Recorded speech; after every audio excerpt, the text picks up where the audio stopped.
Hi, my name is Tony Law from Your First Four Houses. It's about to pour with rain. Looks like I've been dribbling. I apologise about that. But just before the heavens opened, I wanted to snap out my property cunning plan for you. Because I honestly think you'll find this quite interesting if you're looking to buy a property for yourself, and maybe this is your second or your third house. It's a way to kind of leap up the ladder and maybe miss out a rung or two. So before I give it to you, I have to make it absolutely clear, I am not a financial advisor, I'm not FCA approved, you must seek your own financial advice, and you also must speak to an independent mortgage broker before you do anything. Right, now we've got that out of the way, here it is. What I'm suggesting you do is reach higher up the ladder than you might otherwise have been able to do. And so you're going to look for a place that's got maybe one or two additional bedrooms over and above what your basic needs are. And you're then going to use those extra bedrooms, you're going to rent them out.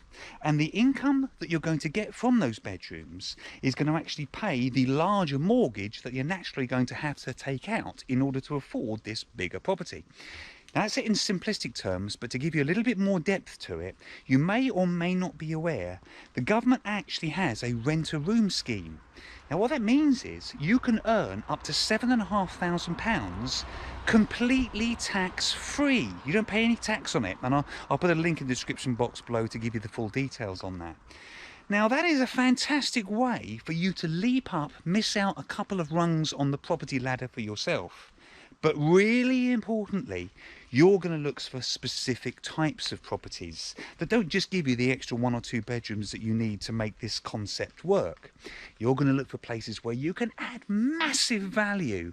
And a really good example of a kind of place that you could look for is going to be somewhere with a really big garden where you can get planning permission to build in that garden. I've done that.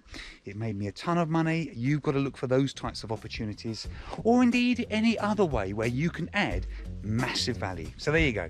There is my property cunning plan.